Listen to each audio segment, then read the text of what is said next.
नमस्कार दोस्तों, मैं प्राची संस्कृति आईएएस यूट्यूब चैनल पर आप लोगों का बेहद स्वागत करती हूँ। वीडियो स्टार्ट करूँ, दो सूचनाएं आपके लिए। पहली तो ये कि संस्कृति आईएएस की तरफ से एक नया इनिशिएटिव स्टार्ट किया गया है, जिसमें 2022 के एग्जाम के लिए पिछले साल जो भी इंपॉर्टेंट लोकेशंस, जो भी मैप चर्चा में रहे थे, उनको देखिए कंपाइल करके वीडियो के रूप में हमने आपको दिया है। इसको पार्ट वाइज लेकर आएंगे ताकि छोटे छोटे वीडियोज आप आराम से देख पाए। दूसरी सूचना देखिए ये है कि संस्कृति आईएएस ने फाउंडेशन बैच ये लॉन्च किया है। 30 मई से ये प्रारंभ होगा। शाम को 6:30 बजे आपकी कक्षाएं होंगी और ये देखिए आपको लाइव और ऑफलाइन दोनों माध्यम में उपलब्ध रहेगा। अगर आप इस बैच से जुड़ी और ज़्यादा जानकारी लेना चाहते हैं तो आप देखिए स्क्रीन पर एक नंबर दिया गया है, यहाँ पर कॉल कर सकते हैं। इसके अलावा आप संस्कृति आईएएस की वेबसाइट को भी विजिट कर सकते हैं। मुझे कहने की तो बिल्कुल आवश्यकता नहीं है कि टॉप फैकल्टीज़ के द्वारा देखिए संस्कृति आईएएस में पढ़ाया जाता है और उनसे अच्छा आपको और कौन पढ़ाएगा। तो खैर, ये तो थी आपकी जानकारी के लिए एक सूचना। अब हम शुरुआत करते हैं अपना आज का वीडियो। हमारा जो आज का पहला टॉपिक है देखिए काफ़ी इम्पोर्टेंट है, क्योंकि अनुच्छेद 142 इससे संबंधित ये सूचना है। अनुच्छेद 142 से यूपीएससी 2019 में क्वेश्चन ऑलरेडी पहुंच चुका है। और देखिए यूपीएससी का ये एक पैटर्न है कि जो थीम्स वो पहले पूछ चुके हैं वहीं से वो क्वेश्चन बार बार पूछते रहते हैं।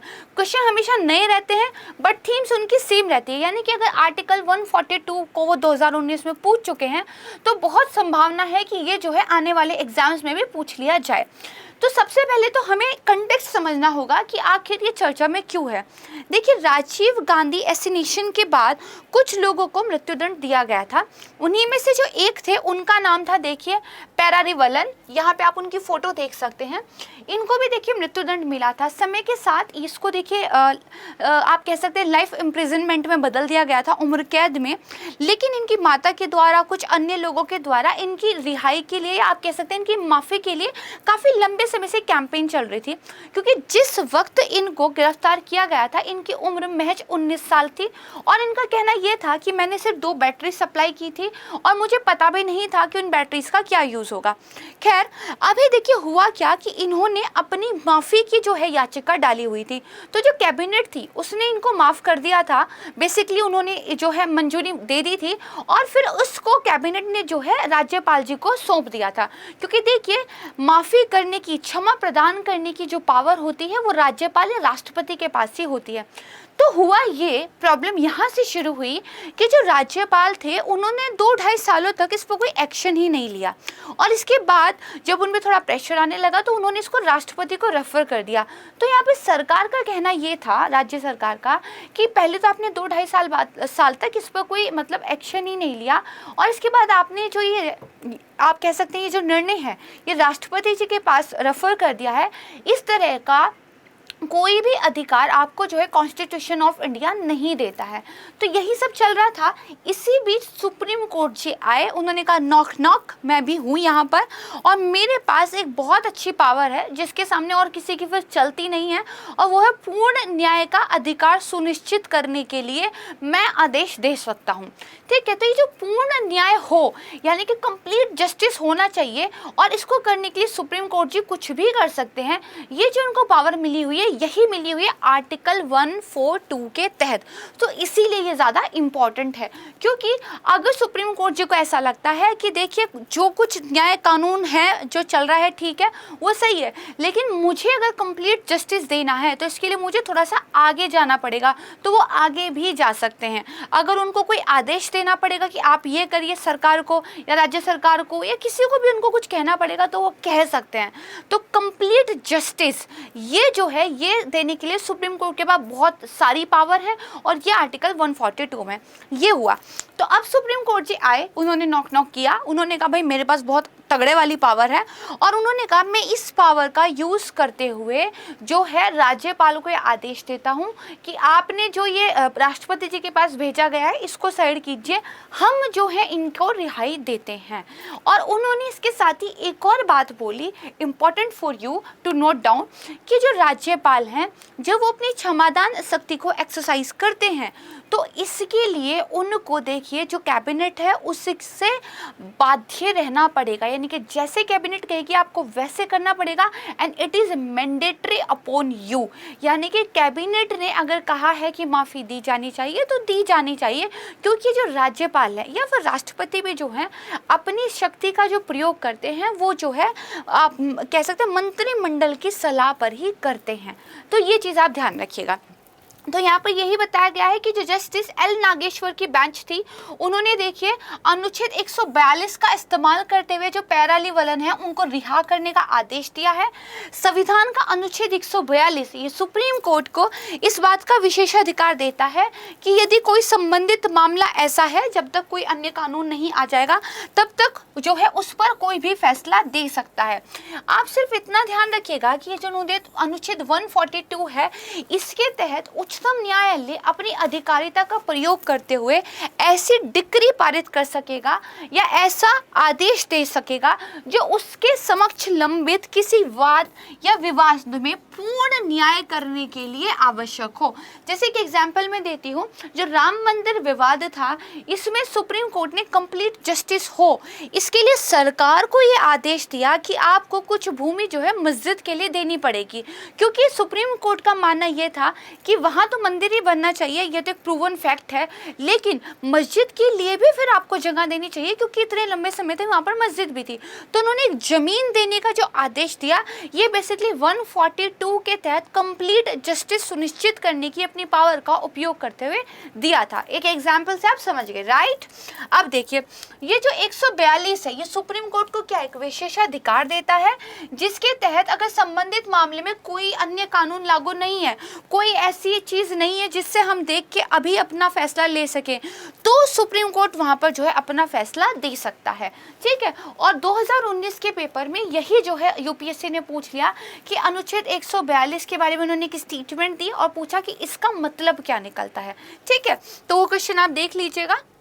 इसके बाद देखिए, क्योंकि बार बार दो वर्ड आ रहे हैं, राज्यपाल की क्षमा करने की शक्ति और राष्ट्रपति की। देखिए, इन दोनों के बारे में बहुत डिटेल से मैंने आपको जो लास्ट वीडियोस थे उनमें पढ़ाया हुआ है, अगर आपने नहीं देखा है तो ज़रूर देख लीजिएगा।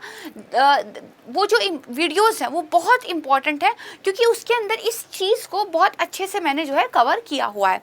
तो देखिए, अनुच्छेद 72 ये राष्ट्रपति की क्षमादान करने वाली शक्तियों से संबंधित है, यानी कि आर्टिकल नंबर 72 से राष्ट्रपति डराइव करते हैं अपनी पावर।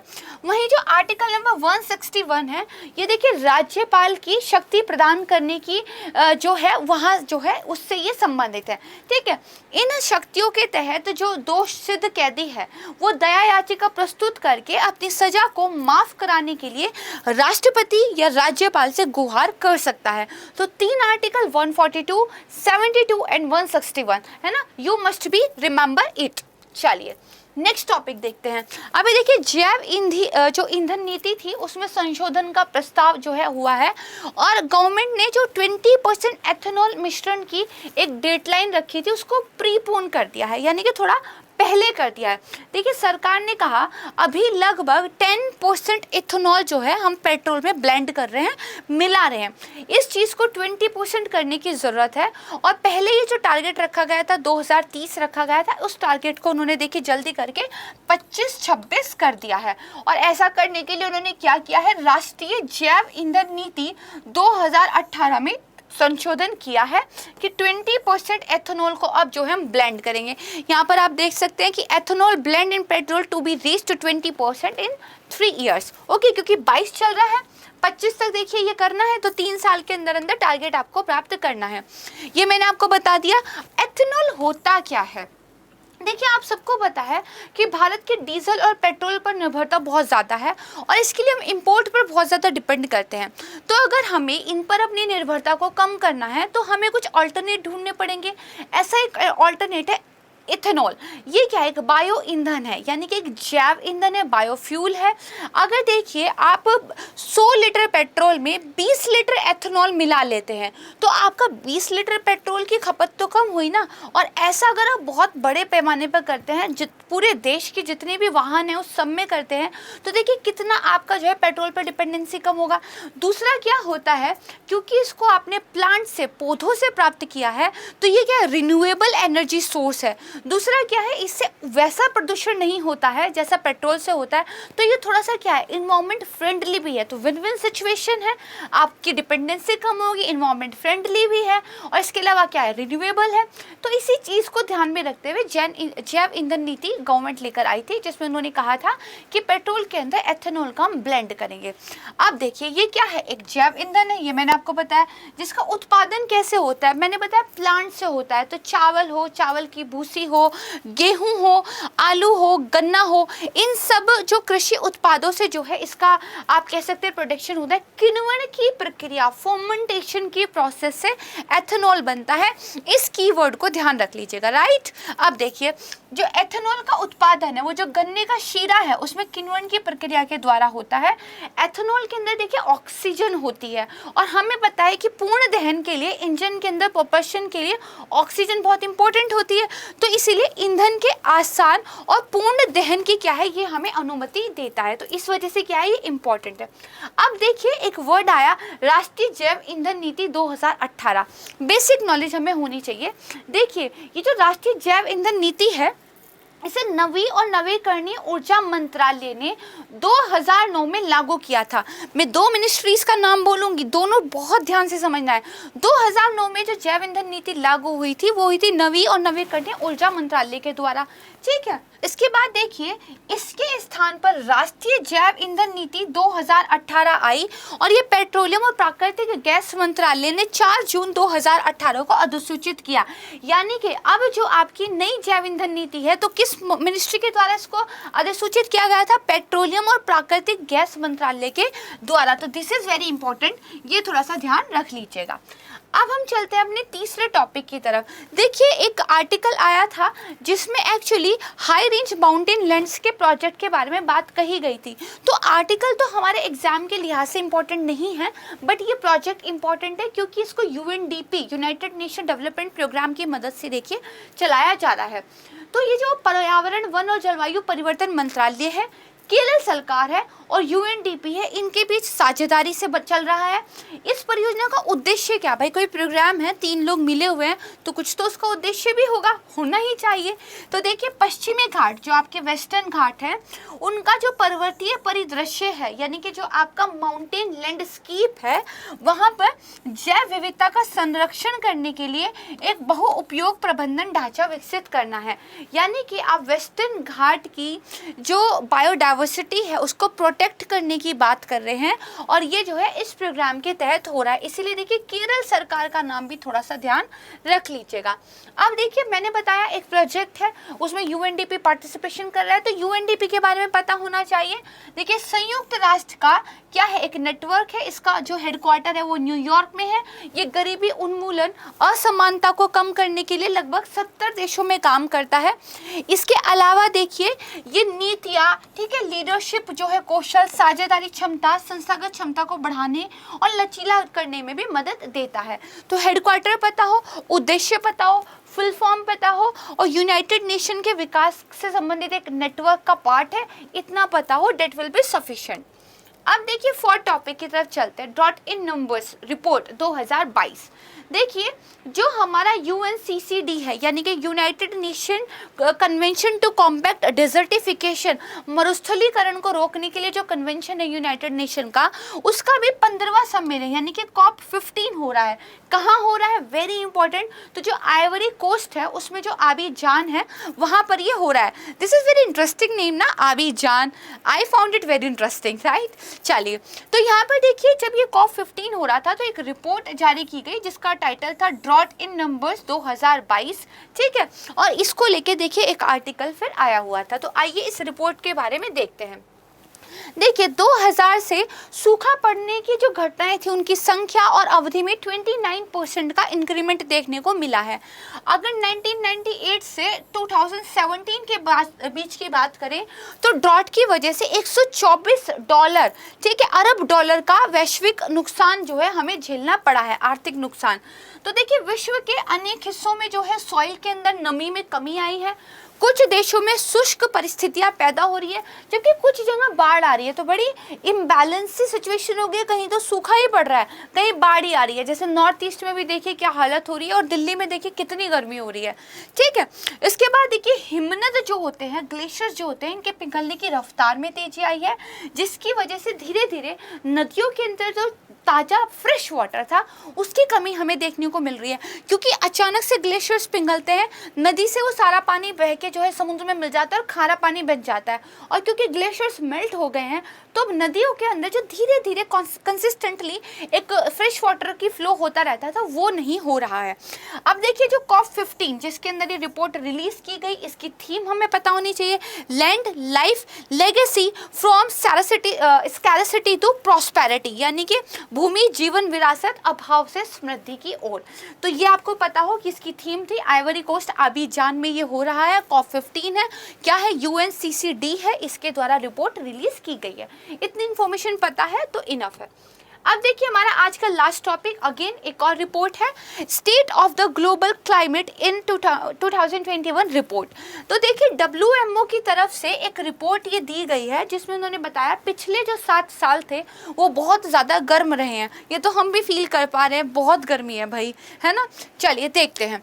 तो देखिए संयुक्त राष्ट्र का जो विश्व मौसम विज्ञान संगठन है, यानी कि WMO है, इसने state of the global climate report 2021 को जारी किया है। इस रिपोर्ट में बताया गया है कि जलवायु परिवर्तन के 4 प्रमुख संकेत हैं। कैसे पता चल रहा है कि भाई जलवायु परिवर्तन हो रहा है? तो एक तो ग्रीन हाउस गैसों की सघनता बढ़ती जा रही है, दूसरा क्या है, समुद्री जल स्तर में वृद्धि हो रही है। इसके अलावा देखिए महासागरों का तापमान बढ़ रहा है, और समुद्री अम्लीकरण जो ओशन एसिडिफिकेशन है उसके देखिए उसमें वृद्धि देखने को मिल रही है। ये जो आपका ओशन एसिडिफिकेशन है, this is a very interesting concept, और एग्जाम में पूछी भी गई है, इन्वायरमेंट का एक पार्ट बनाता है ये, और फिर से एग्जाम में पूछे जाने की पूरी संभावना है। तो देखिए इन 4 पॉइंट्स को ध्यान रख लीजिएगा। उसके बाद अगर देखिए डाटा की बात करें, तो मैंने बोला ग्रीन हाउस गैस जो है बढ़ रही है, तो उनकी सघनता देखिए 2020 में 413 पार्ट्स प्रति मिलियन ये पहुंच गई। ये अब तक का सर्वाधिक स्तर है। और अगर पूर्व औद्योगिक काल की बात करें, जब तक ये इंडस्ट्रियल पूरा का पूरा एरा नहीं आया था, इससे पहले की बात करें तो इसकी तुलना में 149% अधिक है। यानी कि जितनी ग्रीन हाउस गैसें आज हैं, ये प्री इंडस्ट्रियल एरा से 150% ज़्यादा हैं। इतना देखिए आप कह सकते हैं नुकसान हो रहा है। फिर देखिए जो ग्लोबल एनुअल एवरेज टेम्परेचर है, यानी कि एक जो आप कह सकते हैं एवरेज निकालते हैं पूरे विश्व के वार्षिक टेम्परेचर का, ये देखिए 2021 में जो पूर्व औद्योगिक काल था उसकी तुलना में 1.1 डिग्री सेल्सियस अधिक आंका गया है। आप लोग तो कह ही रहे हैं कि 2 डिग्री सेल्सियस से कम रखना है, लेकिन देखिए 1.1 डिग्री सेल्सियस तो अभी ये बढ़ गया है, और आगे तो पता लग ही रहा है कि और ज़्यादा गर्मी आएगी। तो मतलब जो वैश्विक स्तर पर इस चीज़ को लेकर काफ़ी काम करने की ज़रूरत है। तो 2 रिपोर्ट किसके द्वारा पब्लिश की गई हैं पता होना चाहिए, COP15 के बारे में पता हो, रिपोर्ट्स के अंदर क्या कुछ कहा गया है, ये 4 पॉइंट इतना पता हो, तो that will be sufficient for your exam. ठीक है, बहुत ज़्यादा डिटेल में नहीं जाना है। इसके बाद देखिए विश्व मौसम विज्ञान संगठन, इसके बारे में भी पता हो, तो 192 देशों वाला क्या है, एक अंतर सरकारी संगठन है, और इसकी जो उत्पत्ति हुई है वो देखिए अंतर्राष्ट्रीय मौसम विज्ञान संगठन से हुई है, जिसे 1873 में वियना अंतर्राष्ट्रीय मौसम विज्ञान कांग्रेस के बाद स्थापित किया था। फिर 23 मार्च 1950 को WMO कन्वेंशन हुई थी, उसके अनुसमर्थन में WMO को देखिए स्थापित किया गया। और बेसिकली ये क्या है, जो भूभौतिकीय विज्ञान है उसके लिए संयुक्त राष्ट्र की एक विशेष एजेंसी है, यानी कि ये यूनाइटेड नेशन की एक स्पेशलाइज्ड एजेंसी है। इतना पता हो। हेडक्वार्टर कहाँ पे है, तो देखिए जिनेवा स्विट्जरलैंड में है। ठीक है, इतनी इन्फॉर्मेशन ध्यान रखिएगा। तो इसी के साथ ही हमारा आज का वीडियो समाप्त होता है। मुझे उम्मीद है कि आप एंजॉय कर रहे होंगे संस्कृति आईएएस की तरफ से जो भी इनिशिएटिव्स चलाए जा रहे हैं। अगर आपकी कोई भी फीडबैक है, आप कोई प्रोग्राम चाहते हैं, आपकी कोई स्पेशल डिमांड्स है, आप कोई इम्प्रूवमेंट चाहते हैं, तो कमेंट सेक्शन खुला हुआ है, फीडबैक आप दे सकते हैं। इसके अलावा वीडियो को लाइक करना बिल्कुल मत भूलिएगा अगर आपको पसंद आती हैं तो। अगर आप हमारे चैनल पर नए हैं तो उसको सब्सक्राइब ज़रूर कीजिएगा। आज के लिए बस इतना ही। Thank you so much.